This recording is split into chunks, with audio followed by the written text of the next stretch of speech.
Si un certain nombre d'entre vous ont pris une petite pause pour ne pas prendre trop de retard. Je me présente Clémence Mathieu, rédactrice en chef de la revue Luxe, qui vient d'être livrée, que vous pourrez découvrir, si vous ne la connaissez pas, pendant le déjeuner qui suit la table ronde. Voilà, nous allons parler de la qualité de l'éclairage intérieur. Nous sommes au JNL, Journée nationale de la lumière, pas les JNE, Journée nationale de l'énergie, même si on va évidemment beaucoup parler d'énergie, d'efficacité énergétique. Mais nous sommes réunis vraiment pour parler de l'ensemble des enjeux, de tout ce qui fait la qualité de l'éclairage intérieur. Voilà. Et aussi de l'efficacité énergétique, bien sûr. Alors, pour cette table ronde, Jean-Michel Truys, président du syndicat de l'éclairage, est notre grand témoin. Nous accueillons Jean-François Cholat, qui dirige chez EDF le service santé au travail et qui préside la commission ergonomie de l'AFNOR. Voilà, les champs couverts par son service santé au travail chez EDF sont l'ergonomie, les accidents de travail, les risques psychologiques, l'épidémiologie, le handicap. Il apporte son expertise à la conception de grands projets tertiaires, mais son travail se concentre essentiellement sur la conception et l'aménagement de salles de commande, dont il nous parlera tout à l'heure. À côté, je vous présente Richard Chéry, président de l'AFGME. L'AFGME, c'est un maillon essentiel entre les fabricants, les installateurs, les utilisateurs finaux. Et un des grands rôles aujourd'hui, c'est de combiner les produits, les systèmes, de veiller à la cohérence dans la complexité de l'offre actuelle du marché pour la qualité et la performance du projet global d'éclairage. David Thomas de la société CETEC. Vous êtes directeur technique de CETEC, une société d'ingénierie dans le bâtiment, tertiaire et industrie. Vous pilotez les départements techniques comme électricité, CVC, plomberie, structure, mais aussi un département de conception environnementale et d'efficience énergétique, ce qui vous donne une vision assez globale aussi du projet. José Pereira est artisan électricien en métropole lilloise et préside l'UNA 3E de la CAPEB, équipements électriques et électroniques. C'est l'organisation qui représente les entreprises dont le métier est la mise en place et la maintenance des équipements électriques et qui représente des entreprises individuelles ou de petite taille, de 3 à 4 salariés maximum. Et enfin Bernard Larieux, qui participe au JNL depuis de nombreuses années, expert lumière EDF à la direction commerce, qui a une vue globale, une vue d'ensemble sur l'éclairage aussi bien intérieur qu'extérieur, en ayant travaillé beaucoup dans le tertiaire et l'industrie, mais aussi auprès des collectivités locales. Il sera à même de parler un peu du constat actuel et du rapport aussi entre éclairage intérieur et extérieur en introduction.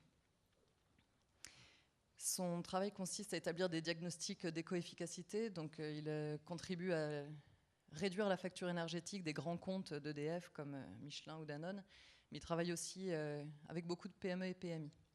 Voilà. J'invite Jean-Michel Truys à introduire la table ronde. Merci Clémence.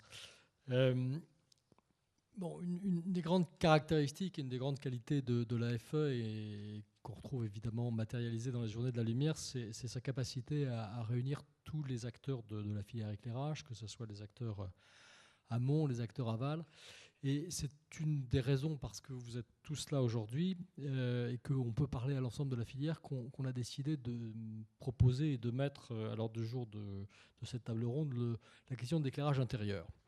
Il nous a semblé qu'on ne parlait pas suffisamment d'éclairage intérieur, et en particulier de tout ce qui concerne l'éclairage tertiaire, c'est-à-dire les bureaux, les applications dans l'industrie, dans l'enseignement, que ce soit pour le neuf et la rénovation. Et s'il nous semble qu'on n'en parle pas suffisamment, c'est parce qu'on a un réel déficit, un déficit très important dans le domaine de l'éclairage intérieur. C'est un déficit de qualité, c'est un déficit d'usage, et il suffit de se comparer par rapport à pratiquement tous nos voisins européens pour mesurer en qualité de produit et en qualité d'application ce déficit. Pour vous donner quelques chiffres tout simples, en éclairage extérieur, on le sait, beaucoup de choses ont été faites, beaucoup de choses restent à faire. On a parlé rénovation du parc d'éclairage extérieur, on va continuer d'en parler. Mais pour vous donner un chiffre, on estime que 40% du parc éclairage extérieur est à rénover. En éclairage intérieur, c'est 80% de ce parc qui est à rénover. C'est-à-dire qu'on a un vrai déficit par rapport à des produits anciens, des produits qui sont peu adaptés. Or, les enjeux sont extrêmement importants. Là aussi, on estime qu'en termes d'économie d'énergie, c'est à peu près 35 TWh qu'on peut économiser si demain on pouvait s'équiper d'un parc efficace. Et on verra tout à l'heure qu'il s'agit d'efficacité à la fois en termes énergétiques et en termes de qualité. Aujourd'hui, l'éclairage extérieur fait partie, tout le monde le sait, du lot électricité. Il est donc, c'est souvent un peu le parent pauvre, il vient en fin de projet. C'est à peu près 1 à 2% de la valeur globale d'un bâtiment. Hein, si on évalue la valeur du matériel par rapport à l'enveloppe globale d'un bâtiment, dans des projets type bureau ou industrie, c'est 1 à 2% du montant total. Chez nos voisins, et en particulier dans les pays où l'éclairage est fortement développé, c'est à peu près le double. Hein, et on voit que si on peut simplement faire passer de 2 à 3% ou de 1 à 1,5%, c'est un progrès extrêmement important, sans avoir forcément un impact financier très important sur l'enveloppe globale. Le taux de rénovation est très faible. En éclairage intérieur, on estime que 3% du parc se rénove chaque année. Donc vous voyez le temps qu'il nous faudra pour arriver au bout des 80% dont je parlais tout à l'heure. En éclairage intérieur, on constate aussi que la culture globale, les exigences, les attentes sont moins développées qu'en extérieur. Alors il y a un tas de raisons objectives pour expliquer tout ça. L'éclairage extérieur est probablement plus emblématique. Les aspects de qualité de produit, notamment par rapport à l'environnement extérieur, sont plus marqués. Mais on voit qu'en éclairage intérieur, la culture est insuffisante. On a encore un parc qui est, pas pour la totalité, mais encore pour beaucoup d'applications, qui utilisent des lampes à incandescence, des lampes à incandescence classiques, des lampes à incandescence halogène. Très peu d'installations font recours au système de gestion.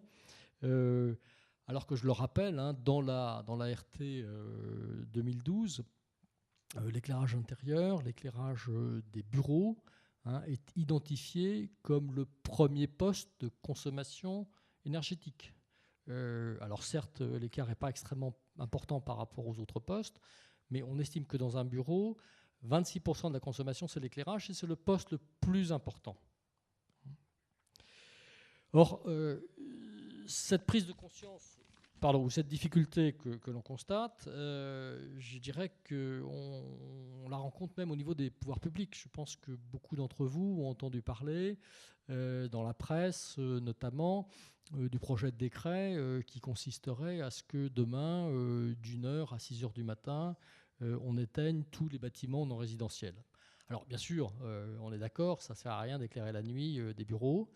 En même temps, on peut imaginer que stigmatiser l'éclairage de cette manière, ce n'est pas forcément une bonne approche. Et puis ce qu'on oublie, c'est que ce n'est pas cette mesure-là qui va nous faire réellement des économies. Hein. Ce n'est pas la nuit, les quelques bureaux qui restent allumés, qui sont source de consommation. Paradoxalement, et on le sait tous, c'est pendant la journée, pendant qu'on travaille, pendant que toutes nos installations marchent à plein régime, que réellement on peut faire des économies. Voilà. Donc je dirais qu'au travers de tout ça, eh bien, on oublie tous les aspects positifs et essentiels. Hein. On stigmatise beaucoup l'éclairage. Hein. Au lieu de parler d'efficacité, on parle de gaspillage. On nous parle de beaucoup d'inconvénients qu'aurait l'éclairage. On oublie l'essentiel, tout ce qui a trait à la qualité, à la performance, c'est-à-dire l'ergonomie visuelle, la santé, l'esthétique, la mise en valeur des bâtiments, l'efficacité énergétique, non pas le gaspillage, la sécurité. Alors les solutions existent. Je crois que le but de cette table ronde, c'est justement de voir comment on pourrait essayer de mieux mettre en œuvre tous ensemble ces solutions. Et en même temps, il faut qu'on soit très attentif. Le marché de l'éclairage vit des bouleversements importants. Le développement des LED est une opportunité extraordinaire pour l'ensemble de la filière, pour la société civile dans son ensemble, parce qu'on sait tous que c'est une source d'économie importante pour le futur. En même temps, on assiste à l'arrivée d'acteurs parfois peu scrupuleux. Il faut donc qu'on soit aussi vigilant, c'est-à-dire que ce développement de la qualité, il se fasse avec des produits qui sont à la hauteur de nos espérances et qui ne soient pas de nature à décevoir les utilisateurs et les consommateurs. Voilà.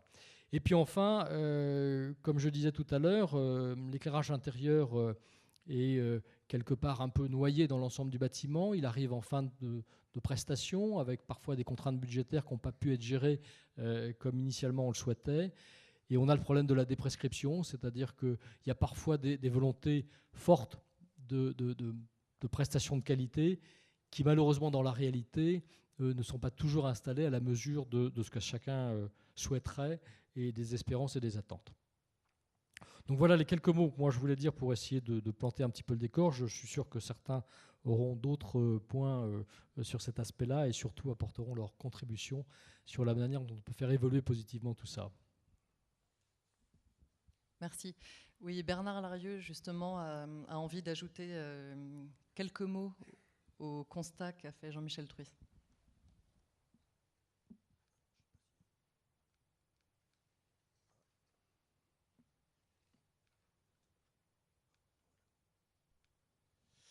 Oui, bonjour à tous. Effectivement, nous avons aujourd'hui, prenons pour entrer dans le vif du sujet, le marché des bureaux, la rénovation des bureaux. Il y a à la fois un enjeu énergétique national, mais il y a un enjeu de qualité de vie au travail pour des millions de salariés. Il y a un enjeu également de sécurité et de santé au travail. Alors le marché des bureaux aujourd'hui, par exemple, la rénovation des bureaux, 200 millions de mètres carrés. 200 millions de mètres carrés, Jean-Michel l'a rappelé, sur ces 200 millions, on peut dire qu'il y a 120 millions de mètres carrés vraiment obsolètes. Qu'entendons-nous par obsolètes? Ce sont des millions de mètres carrés où l'éco-efficacité est très mauvaise, on va dire de 20 à 23 watts au mètre carré.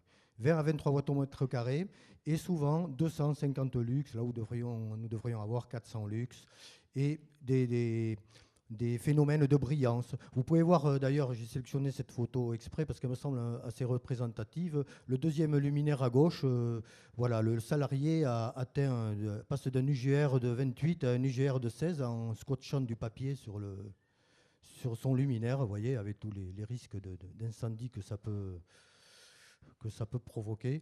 Voilà. Donc ces 200 millions de mètres carrés, je rappelle 120 millions de mètres carrés. 120 millions de mètres carrés, amusons-nous un petit calcul. 120 millions de mètres carrés aujourd'hui obsolètes à 20 watts, 23 watts mètre carré, ça fait 2400 mégawatts. Sur ces 2400 mégawatts, on peut raisonnablement aujourd'hui passer à 6 watts au mètre carré, c'est-à-dire divisé par 3, 5, 4 la puissance appelée, une puissance appelée qui fonctionne en pointe de 9h à 11h, bien souvent de 18 à 20h le soir. Donc cette puissance installée, on peut la diviser par 4 et par là même, sur ces 120 millions de mètres carrés, économiser pratiquement plus de 2 tranches de nucléaire de 900 mégawatts. Voilà pour situer un petit peu le contexte. Mais tout ça en apportant une meilleure qualité de vie au travail, un bien-être et une sécurité. Là, je parle plutôt pour l'industrie. Voilà. Et puis, je voudrais également dire, cette recherche d'éco-efficacité, elle doit être générale. Elle doit concerner le tertiaire, l'industrie, mais aussi les logements, puisque les circulations n'échappent pas à la règle. On peut aujourd'hui facilement diviser par 2 la consommation des circulations, que ce soit dans le logement social, dans les copropriétés privées, dans les circulations de l'industrie, dans les circulations de bureaux, et voilà. Jean-François Cholat, vous pouvez peut-être enchaîner, nous parler de cet enjeu de qualité de vie au travail, dans l'industrie, et de santé, de sécurité, d'ergonomie.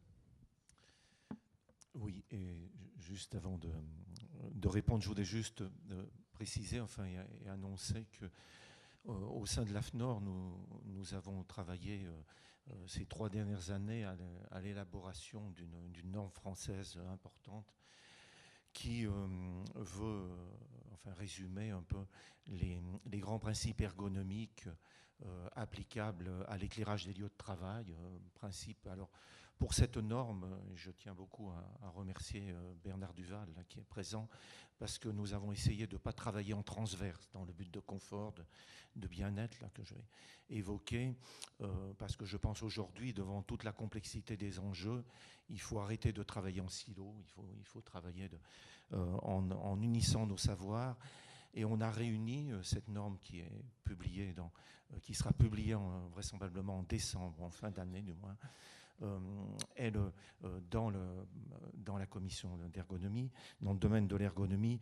Elle a réuni 2 grandes commissions, la commission d'éclairagisme que préside Bernard Duval et puis les experts en ergonomie.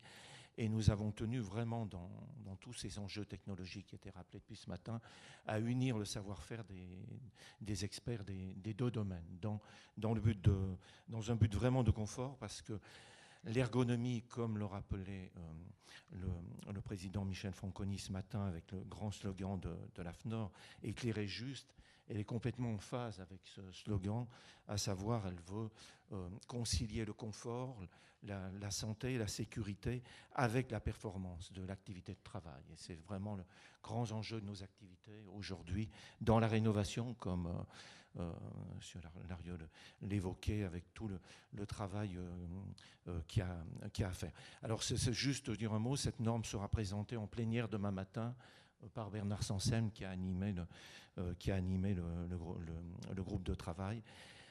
Et c'est bien évidemment, vous le disiez, il y a une vraie carence française, hein, monsieur Truys le disait, il y a une vraie carence française dans les projets, travail, je disais, complètement parcellaire, non-intégration au cahier des charges de projet. Hein, moi, j'ai eu la chance au sein d'EDF de participer à des grands projets d'aménagement, de rénovation de salles de commande, d'écrire la normalisation internationale un peu, enfin avec beaucoup d'autres, de salles de commande. Mais là, on a des choses complexes et il faut quand même que toute l'énergie qu'on met à élaborer des systèmes sophistiqués comme les salles de commande, il faut maintenant qu'on l'applique au tertiaire. Il faut maintenant que les locaux tertiaires, dans un but de confort, dans un but d'économie d'énergie, on doit totalement arriver à concilier ceci, mais il faut qu'en amont, on introduise dans les projets les grands principes. Hein. C'est pour ça que la norme que nous avons écrite, je peux souhaiter qu'elle aide un peu à cette grande démarche.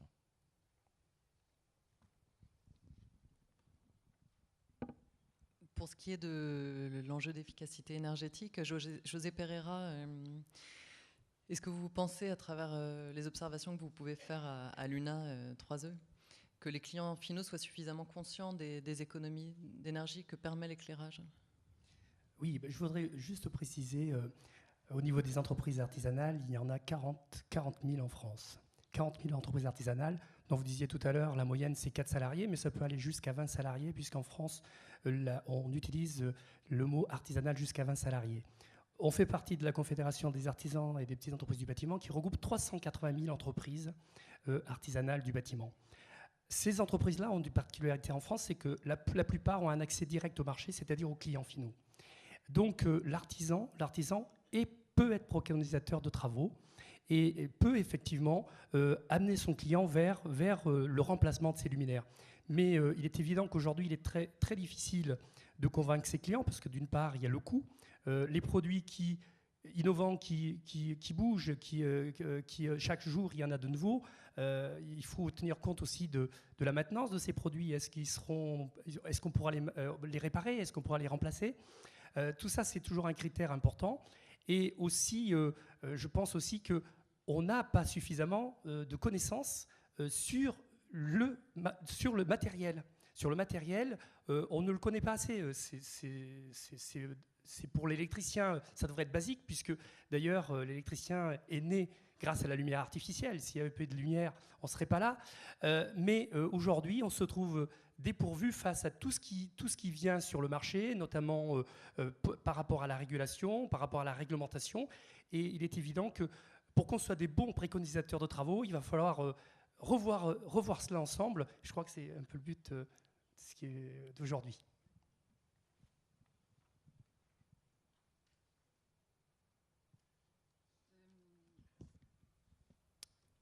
Avant de parler de tout ce qui ne va pas, Bernard Larieux, vous évoquiez avec moi en préparation de cette table ronde une expérience qui avait permis d'économiser 70% sur la facture énergétique d'un grand client. Est-ce que vous pouvez nous en parler ? Oui, alors avec mes collègues experts de l'agence ECO, nous avons équipé un site, nous avons fait une étude très sérieuse sur le site, le siège d'Airbus Industrie à Toulouse-Blagnac. Nous avons équipé le site, notamment les bureaux d'enregistreurs, avec des périodes d'enregistrement d'une semaine, une semaine avant travaux, une semaine après travaux, car nous avons fait une expérimentation. Nous avons donc regardé ce que consommait l'installation existante, nous avons relevé les luxes, les éclairements, et après travaux, nous avons refait exactement la même campagne de mesure, alors sur 2 open space et 4 bureaux individuels. Et les résultats, bon, vous les verrez en détail dans un prochain numéro de Luxe, je pense. Nous diffuserons les courbes. C'est tout à fait éloquent. Nous avons réalisé une économie de 70% sur une installation qui date des années 80, en fait. Voilà. Donc, pour vous dire, tout ça grâce au ballast électronique, des luminaires 0,95 qui remplacent des luminaires de rendement 0,6. Voilà, et tout ça en améliorant les éclairements sur les postes de travail, en parfaite adéquation avec les termes de la 12464. Alors, on peut se poser la question du manque de diffusion de ces réalisations exemplaires, d'un certain nombre de freins qui pourraient expliquer que ce marché de l'éclairage intérieur ne soit pas en meilleur état. La solution d'éclairage en intérieur, c'est un tout, c'est la lampe, les luminaires, les auxiliaires de gestion. Tout ça intégré dans un projet qui va prendre en compte l'environnement, les attentes des utilisateurs, qui sont variées. Et l'offre est large et elle est complexe. Richard Chéry, peut-être que vous pouvez nous parler je veux bien prendre la parole. Oui, je pense qu'au-delà de ce qui a été déjà évoqué, qui est intéressant et important, bon, on est dans une phase où l'éclairage est dans sa mutation ou dans sa révolution. Pourquoi ? Parce que l'éclairage deviendra de plus en plus intelligent. La lumière, elle sera individualisée, personnalisée. Donc c'est des facteurs qu'il faut prendre en compte. La technologie fait avancer aussi les produits. Monsieur a parlé, avec l'exemple qui est devant nos yeux, de ballast électronique. Au-delà de ballast électronique, on est sur de l'intelligence embarquée. Les systèmes DALI ou d'autres, systèmes de présence, de détection, font qu'aujourd'hui, l'éclairage, au-delà de la lumière qu'il apporte, de la fonction qu'il apporte, il intervient aussi dans le cadre du travail et dans le confort, surtout dans le confort du travail. Je pense qu'on aura l'occasion d'en parler.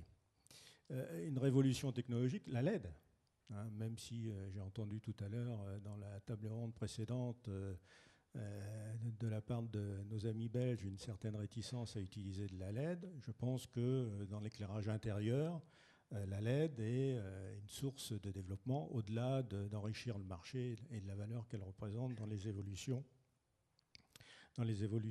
du marché. Les installations, de par l'intelligence, de par les appareils embarqués, vont rentrer dans l'ère du smart green, smart lighting, donc on va avoir des gestions beaucoup plus globales. Donc tout ça, c'est un fait de société, ça évoluera au-delà des financements, puisque la technologie, on la possède, elle continuera à évoluer, mais après, il va falloir évidemment trouver les financements pour pouvoir mettre en œuvre cette technologie. Mais ce que José Pereira a fortement souligné, c'est bien tout ça, c'est de la technologie, mais nous, installateurs électriciens, on doit être informés, parce que tout ça bouge et bouge d'une manière assez vite, au-delà de la réglementation du Grenelle, puisque là aussi on a un cadre qui permet de trouver de la croissance et de la richesse, puisque le Grenelle impose quand même un certain nombre de choses, qui malheureusement ne sont pas toujours pris en compte par les clients finaux, les donneurs d'ordre. Donc, ce qui veut dire que globalement, on doit trouver tous ensemble, nous on est un élément relais dans ce grand mouvement, de toutes ces contraintes d'information du client, enfin de l'utilisateur, de votre client, de vous par rapport à nous. Bon, on aura l'occasion de revenir sur aussi bien l'information et la formation surtout, de façon à trouver la pleine richesse de ce qu'est l'éclairage et l'éclairage intérieur. Parce qu'il y a, pour nous distributeurs, et pour un grand nombre de ces distributeurs, l'éclairage c'est 20% de leur chiffre d'affaires. Donc 20% de chiffre d'affaires, quand on a ce poids-là, l'éclairage c'est quelque chose d'important et d'intéressant, au-delà d'être intéressant, d'important. Donc je pense qu'il faut prendre en compte tous ces éléments. Monsieur Truys, président, l'a relevé. On est, je crois, à un croisement de chemin où la technologie fait que beaucoup de choses vont bouger, que cette notion, allez, entre guillemets, l'éclairage arrive plutôt en fin de travaux. En fin de travaux, il n'y a déjà plus beaucoup de sous, donc on est dans des solutions moins disantes ou autres, et que ce phénomène-là, il faut le combattre. Au-delà d'en faire le constat, il faut aussi également, évidemment, le combattre, et on peut le combattre tous ensemble.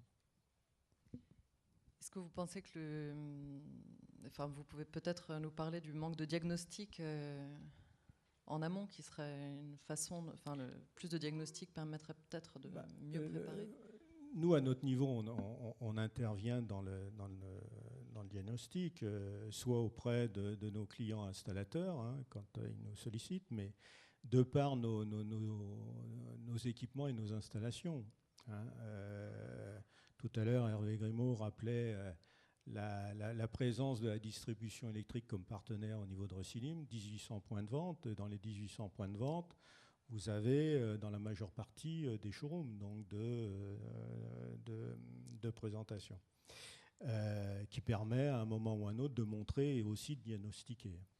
Alors maintenant, au niveau du diagnostic propre, on n'est pas dans le même environnement qu'une installation électrique où on a besoin d'un consuel, où on a besoin d'un certain nombre d'éléments réglementaires. On a des normes, on a des réglementations, des suggestions, mais on n'a pas un certificat à la fin d'une installation ou d'une rénovation attestant que l'installation a pris en compte telle norme, telle watt au mètre carré, et ainsi de suite, et ainsi de suite. Donc c'est une des problématiques. Je ne sais pas si la norme, le législateur ou l'environnement qui est lié à la législation fera évoluer les choses. Ça serait nécessaire de façon à ce qu'on retrouve tous les éléments de qualité que l'on souhaite, de façon à avoir des installations d'éclairage performantes.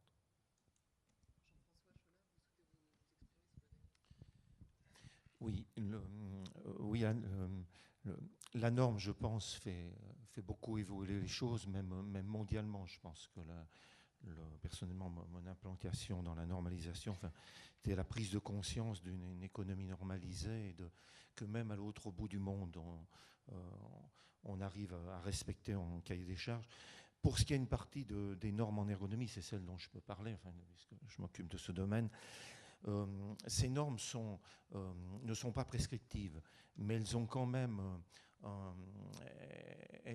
une grande vertu, parce qu'elles sont l'objet d'un grand consensus. Il y a même une enquête publique avant leur publication. Et tous les partenaires, chefs de projet, essaient de s'en inspirer ou de tendre vers l'inspiration. Certaines normes sont plus directives, des normes dites harmonisées, mais je pense quand même que le domaine normatif, il fait avancer les choses, et en particulier, il aide les professionnels. C'est en tous les cas la volonté qu'on a au sein de la commission d'ergonomie. On essaie aussi dans la normalisation de donner l'exemple de cette nouvelle norme qui va sortir, de donner un exemple applicatif, parce que ce qui est beaucoup reproché aux normes, c'est un aspect quand même très abstrait, très spécialisé. Il faut être vraiment spécialiste, il y a des spécialistes ici. Et puis transcrire ça dans le pratique, c'est quand même difficile. Bon, c'est l'effort qu'on a essayé de faire dans un exemple applicatif. On s'est rendu compte que cet effort est complexe. Il faut vraiment assez longtemps y travailler. Bon, on souhaite que ça aidera les professionnels, et comme on disait, il faut qu'en amont, enfin le travail est en amont, il faut vraiment en amont que dans les cahiers des charges, que au niveau très en amont, ces spécifications-là soient prises en compte. Sinon, au bout, comme vous l'évoquiez fort bien, au bout, on va au moins 10 ans, on va dans des solutions qui ne sont vraiment pas satisfaisantes. Et après, on se retrouve avec une obligation de contrôle, au moins. Alors, elle n'existe pas, elle n'est pas systématique. Mais... Peut-être après, ce qu'on voit aussi, c'est-à-dire que dans les locaux, par exemple, tertiaires que vous évoquiez, la pauvreté ou l'indigence de l'application, qui ne sont pas dues aux professionnels, hein, des grandes règles ergonomiques de l'éclairage, fait que ça entraîne des discussions pendables au sein des CHSCT, ça entraîne vraiment un inconfort des salariés, des opérateurs. Bon, et après, les facteurs de correction, quand on a mis l'argent dans ces locaux, des sommes d'argent quand même importantes, bon, la correction ne se fait pas. Donc c'est très insatisfaisant, quoi. Est-ce que vous pouvez nous parler d'un exemple concret qui vous amènerait à plus nous parler d'ergonomie visuelle, puisque c'est aussi l'occasion, et de ce qui a pu être amélioré par un diagnostic sérieux ou ce qui n'a pas pu être amélioré? Oui, moi je pense en tant qu'ergonomie, enfin ergonomie visuelle ou ergonomie, je dirais, des activités de travail dans les grands projets tertiaires, hein, comme était évoqué, je pense qu'on peut appliquer les mêmes principes qu'on applique, j'ai essayé de dire, dans des locaux très sophistiqués, dans les locaux à très high-tech. Bon, j'évoquais les salles de commande ou la sûreté des installations, tout ça est nécessaire. Bon, on n'hésite pas à faire appel. Et après, dans le tertiaire, on va à des solutions très paupérisées. Enfin, donc, moi, je pense que des grands projets tertiaires, il faut les prendre dans une vraie réflexion, vraiment introduire avec différents acteurs, comme je disais, avec une vraie transversalité, bon, introduire vraiment les grands principes, se poser des questions. On est face à des résolutions de problèmes, hein. Toute l'ergonomie, comme les grands projets, c'est de la résolution de problèmes. C'est absolument concilier de la santé, de la sécurité, du confort et des objectifs de performance, d'activité, de résultats. Les entreprises aujourd'hui en ont besoin. Donc ça nécessite qu'en amont, vraiment on réfléchisse, si vous voulez. Le temps qu'on passe en amont, on le gagne en temps, en argent, à l'autre bout. Après, bon, on nous reste à persuader les décideurs, hein, que tous les acteurs qui font du métier, qui font bien leur travail, mais ces spécifications n'ont pas été spécifiées en amont. Et puis, comme vous évoquiez aussi, il y a aussi un manque de validation, hein, ça c'est évident. On change vraiment d'horizon quand on met des critères et quand on les évalue, hein, parce que on ne peut pas évaluer uniquement en appuyant sur un bouton et dire ça fonctionne pas. C'est pas, on est souvent dans des systèmes ou même industriels très sophistiqués que le monde ingénieur a vraiment évalué, a tout un process d'évaluation, et puis l'éclairage de ces lieux de travail ou de fonctionnement des systèmes est vraiment indigent. On l'évalue pas en amont, et ça me paraît pas normal, quoi. C'est vraiment une démarche qui est à évoluer, enfin qui doit vraiment évoluer. Oui, pour rebondir sur l'obligation de contrôle technique, effectivement, aujourd'hui, les entreprises comme vous et moi, elles sont soumises au contrôle technique de leurs véhicules, elles sont soumises à la sécurité incendie, à différents contrôles sur les machines, points de contrôle sur l'éclairage. Et pourtant, que voyons-nous, qu'observons-nous? Les statistiques de l'INSERM, 650 000 accidents du travail. 2 personnes sur 3 en France travaillent en horaire décalé, c'est-à-dire qu'elles seront appelées à travailler de bonne heure le matin ou tard le soir. 2 personnes sur 3. Sur ces 650 000 accidents du travail, on peut se poser la question, combien sont dus à l'éclairage? Combien sont dus à un mauvais éclairage? Car on voit effectivement de bonnes rénovations d'éclairage. On voit des halls industriels, des ateliers parfaitement éclairés. Dialux, Relux ont fonctionné à bloc. On ne s'est pas trop soucié quand même du mode opératoire. Regardez la spécificité de certains postes de travail, les travailleurs en horaire décalé notamment. Et, et tout ça fait qu'en fait, il y a des zones intermédiaires qui sont complètement délaissées. On va voir de très beaux ateliers rénovés. Et à côté de ça, des zones intermédiaires qu'on peut qualifier de zones accidentogènes, où il y a un luxe, deux luxes, voilà, où le salarié peut tout à fait se prendre les pieds dans un objet tombé d'un chariot élévateur, ou des tas de zones accident, une glissade due à une flaque d'huile. Voilà. Donc on voit très très souvent des halls parfaitement éclairés, où on ne sait pas, je le répète, forcément soucier du mode opératoire en dessous, mais il y a les éclairements et même parfois du suréclairement. Et à côté de ça, des zones intermédiaires, des circulations, des locaux un peu en marge des locaux de production où il y a vraiment une forte présence de zones accidentogènes. Avant d'évoquer tous les leviers qui pourraient permettre d'améliorer ces constats, peut-être qu'on peut aussi aborder le manque de réflexion en coût global comme frein. David, Thomas, vous voulez peut-être vous exprimer? Oui. Donc en fait, il faut bien comprendre que dans les projets, là, il y a beaucoup de vérités qui se disent autour de cette table, mais on est quand même enfermé quand on réalise un projet dans un triptyque aujourd'hui qui est l'investissement, l'efficacité et la qualité. Et on ne peut conduire un projet sans sortir de ce triptyque. Pour illustrer mes propos, aujourd'hui, on a fait des études qui montrent effectivement le bénéfice qu'on peut tirer, notamment sur l'efficience énergétique, sans sacrifier à la qualité d'usage, du confort de l'utilisateur, en utilisant les nouveaux systèmes de gestion d'éclairage intelligent. Donc là, c'est juste une petite courbe pour montrer un éclairage sur deux orientations de façade, sans gestion, et à la fin avec une gestion avec gradation, détection de seuil de luminosité et de présence.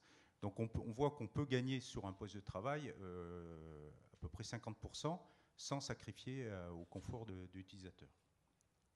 La place de l'éclairage, on parlait beaucoup de consommation, on disait tout à l'heure l'éclairage c'est le premier poste de consommation dans la réglementation thermique. Oui, mais là vous avez un diagramme qui montre la place de la réglementation thermique sur l'ensemble des consommations. Donc on voit que quand même ça représente à peine 50% des usages qui sont contrôlés aujourd'hui. Certes, l'éclairage, une fois que le bâtiment est isolé, là je ne parle pas de bâtiment ancien, puisque la distorsion serait plus grande, mais un bâtiment correctement qui répond aux impératifs des nouvelles réglementations thermiques, l'éclairage, ça représente 16%. 16% sur la totalité. Donc, effectivement, de notre point de vue aujourd'hui, c'est quelque chose d'important, il faut travailler, mais sur la globalité pour un investisseur, c'est pas forcément là où il veut mettre l'accent, et donc on est obligé de raisonner aussi en coût global. On ne peut pas faire un projet aujourd'hui uniquement sur des coûts d'investissement, et notre travail, c'est de raisonner en performance globale, et donc prendre aussi l'exploitation et la vie du bâtiment. Il est assez parlant de voir comment sont réceptionnés certains projets aujourd'hui, et on a eu l'occasion d'intervenir sur des projets neufs où en fait, les bâtiments étaient très mal réglés, et on a pu gagner plus de 50% d'efficacité uniquement en travaillant sur l'appropriation des systèmes par l'utilisateur et le réglage des performances. Alors, pour revenir à l'éclairage, il faut quand même aussi comprendre que l'éclairage dans un bâtiment tertiaire, il est vécu par l'utilisateur. Et on ne peut pas faire un projet d'éclairage sans tenir compte effectivement de l'utilisateur final. Et on est amené, même si on a des solutions globales, à essayer de regarder ponctuellement ce qui se passe au niveau de l'utilisateur et à adopter des solutions où on raisonne localement, donc avec des prescriptions aujourd'hui qu'on peut amener justement dans cette volonté de raisonner en coût global, qu'on peut joindre dans des baux, où on demande aux luminaires qui seront mis sur les tables d'appoint d'avoir les mêmes performances et les mêmes exigences que ce qu'on peut avoir sur la partie immobilière. Donc ça, c'est une nouveauté, et il y a quelques sensibilités. Alors, ça, c'est surtout sur le neuf. Alors, en rénovation, effectivement, c'est un secteur aujourd'hui qui évolue assez peu, malgré toutes les études qu'on a pu faire. On peut fortement rénover normalement un bâtiment. Toutes nos études nous conduisent que rénover le poste d'éclairage, c'est assez facile sur un bâtiment tertiaire, sans intervenir forcément sur l'isolation thermique dans un premier temps, pas lier forcément les sujets. Et on est à des retours sur investissement de 5 à 7 ans. Ce qui est dans la démarche des investisseurs, normalement, des temps de retour tout à fait acceptables. Donc effectivement, on ne comprend pas très bien aujourd'hui ce peu de dynamisme dans ces marchés de rénovation, parce qu'il y a beaucoup de choses qui pourraient se faire. En plus, c'est éligible au certificat d'économie d'énergie, donc on a du mal à comprendre. Oui, voilà. Alors ceci dit, je rebondis aussi sur ce que disait mon collègue tout à l'heure. L'éclairage des bureaux et des circulations, des lieux de travail et de circulation dans un immeuble de tertiaire, ça représente 50% de la consommation des éclairages. Donc tout le reste se trouve dans des salles de réunion, des locaux cachés. Et c'est vrai que, bon, il faut bien l'avouer, les études portent essentiellement sur les espaces de travail et les circulations, mais il y a quand même beaucoup de spécificités dans un immeuble tertiaire qui nécessite d'approfondir les études si on veut être performant.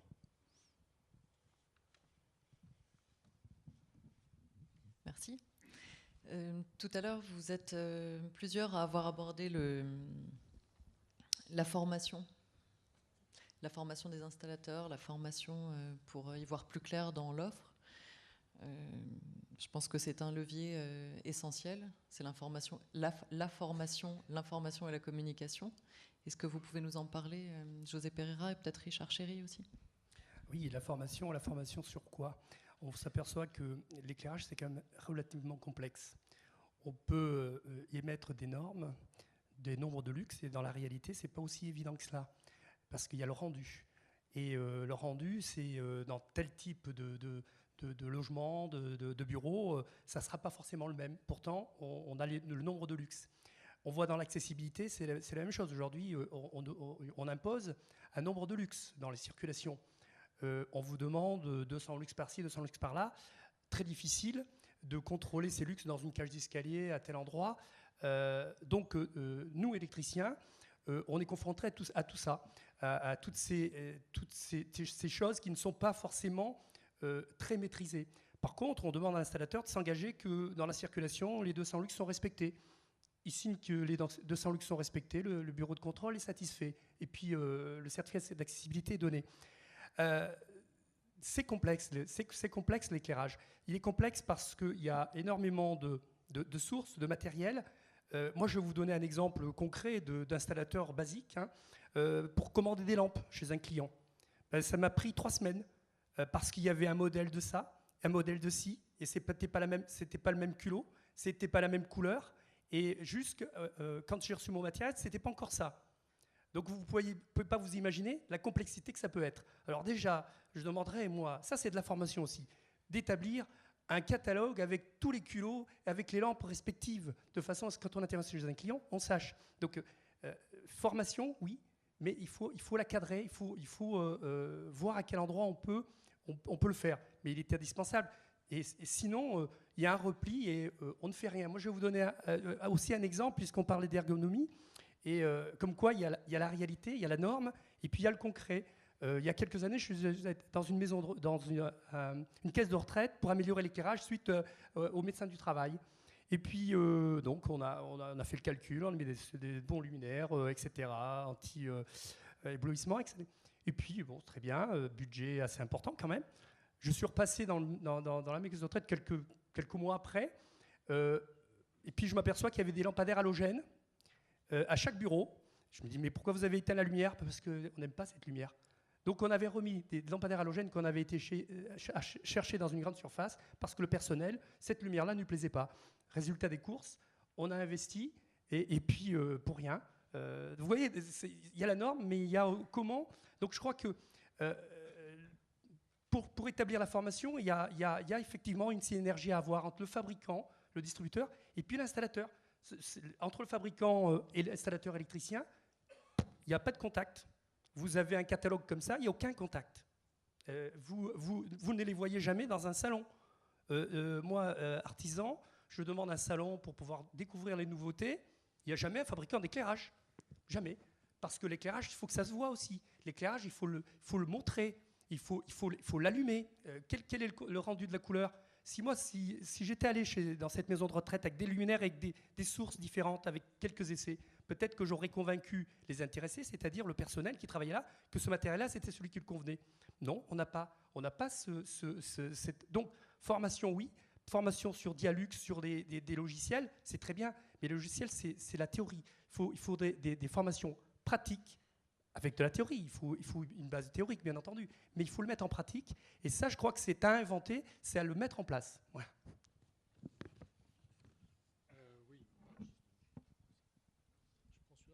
Oui, moi, je voudrais dire un mot, parce que bon, vous parliez des fabricants et quelque part, si j'ai bien compris, du fait qu'ils ne vous informent pas assez.